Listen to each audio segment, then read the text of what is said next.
Breaking news, the Federal Reserve has just released their statement for monetary policy going forward, and they are breaking the markets. It looks like they are fully committed to fighting inflation here, as they have announced an interest rate hike of 0.75%, 0.75%, largest hike in decades. So we are going to look at exactly what they said in their statement and exactly what that means for you and markets going forward. Ready? Let's dive in.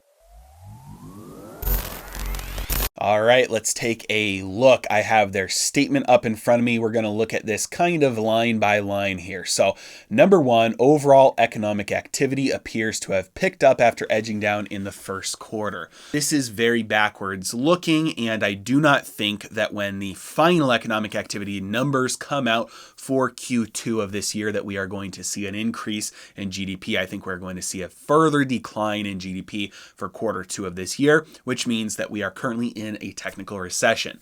A recession simply just means that the GDP, total GDP, tracts, that number goes down for 2 quarters in a row. And I think that we are currently in a recession, and that when the numbers come out after quarter 2 is done, it will show that. But they are looking at total economic activity, including things like, hey, people are still spending money, but a lot of that is basically just people trying to survive, just being able to afford their basic needs, going to the grocery store, filling up their car with gas. This isn't a lot of economic growth. This is literally just economic survival.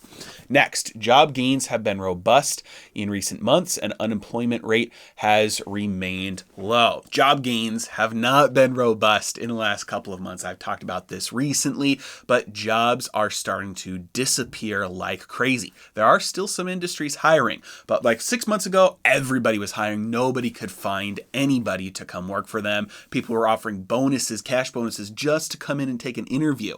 And now many of those companies stopped hiring or stopped doing the bonuses. Then they have a hiring freeze. And now many companies are doing layoffs like crazy, especially in the more speculative industries, the industries that were hiring the most and had the most bubbly type behavior over the last 2 years. Those are the companies that are laying off like crazy. Robinhood, Coinbase, BlockFi, a lot of crypto exchanges, they are laying off people. And so we are seeing this happen all over the place. The jobs market is turning on a dime here, and the Fed can't see it, or if they can see it, they don't care because they're worrying more about inflation, not too much, but more about inflation than jobs. Next, inflation remains elevated, reflecting supply and demand imbalances related to the pandemic, higher energy prices, and broader price pressures. And so accurately here they're looking at the inflation numbers and saying, hey, inflation is remaining elevated. Basically what they're doing here is they're looking at, we have 2 mandates from Congress. On one side, we've got full employment. On the other side, we've got stable prices. Full employment, they're measuring by job openings right now because we're nowhere near full employment. And so if they were using the standard ways to measure full employment, they would have to say, hey, we're nowhere near full employment. We still got a lot of unemployment. But because there's so many job openings from their backwards looking data, they're looking at that and saying, hey, well, we can't do anything about jobs. We've got as many people taking jobs as want jobs right now. And so we've got a lot of job openings. And so we're just going to say full jobs market. They're looking at the prices right now and they're saying, hey, if we let this go too far, we risk the dollar losing the global reserve currency status. They can't let that happen.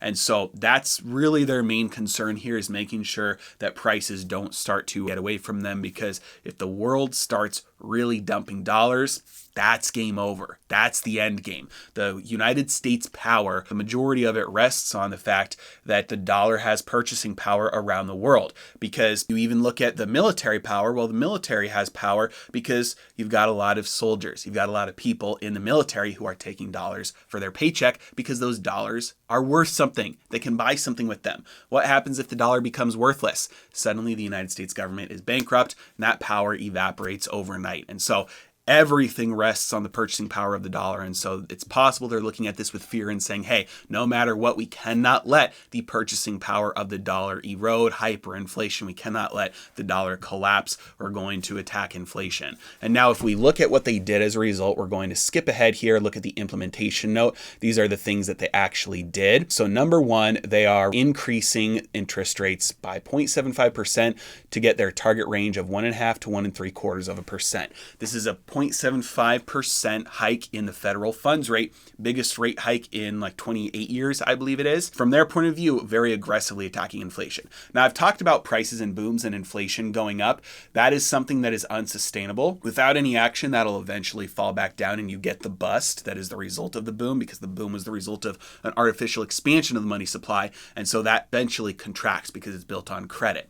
And so even without doing anything, you get the bust. But when you start to do even little things like raise interest rates a little bit, you don't need interest rates to get above the inflation rate to stop inflation. It's like a rocket going up. All you need is for that fuel to run out and for it to start coming down. It's completely false that you need interest rates to get above neutral to combat inflation. You just need to spark spiral in the opposite direction. Right now, we've been seeing a wage price spiral where people are getting more and more money and spending more and more money, and that keeps prices going up. They're trying to spark something in the opposite direction where you start to have unemployment, job losses, wage declines so that people have less purchasing power. You get demand destruction so that prices have to come down. That's economic pain. Watch and listen to what they're saying. Federal Reserve officials have been coming out and saying, we're looking for joblessness. We are looking for unemployment to go up. We need wages to go down. We need people to stop spending as much money. If that happens, then they say inflation will come back down. So watch and listen, because everything they've said they were going to do over the past 2 years, they've done. When they said we're going to print a bunch of money, they did. When they said we're not thinking about raising interest rates, they weren't.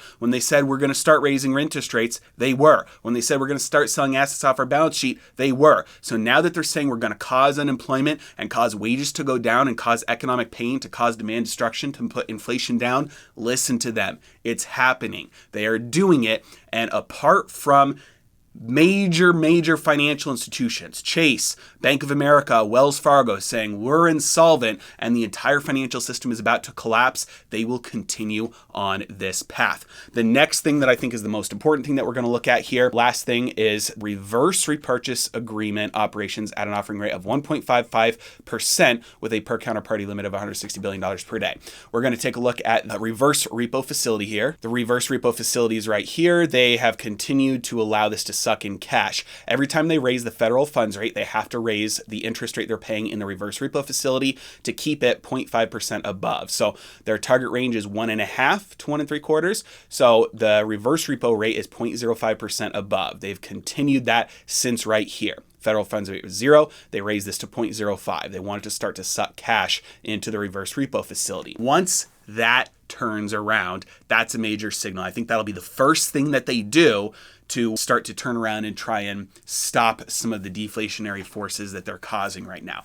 This is the main thing I'm watching, and as of now, they are still sucking money in. $2.1 trillion now in the reverse repo facility. This will continue. Risk-free. Money is flooding in there. That's cash leaving the system. This will cause more and more economic pain, more and more demand destruction, sucking cash out of the system, more deflation. This is the main thing I'm watching right now, because I think this will be the first thing to change before they do any more QE, before they stop raising interest rates, before they lower interest rates, before they do anything else. I think the reverse repo rate will change first. That's what I'm watching. Other than that, not much news other than the fact that we got a bigger interest rate than we were expecting. The Federal Reserve is saying brace for impact, brace for pain.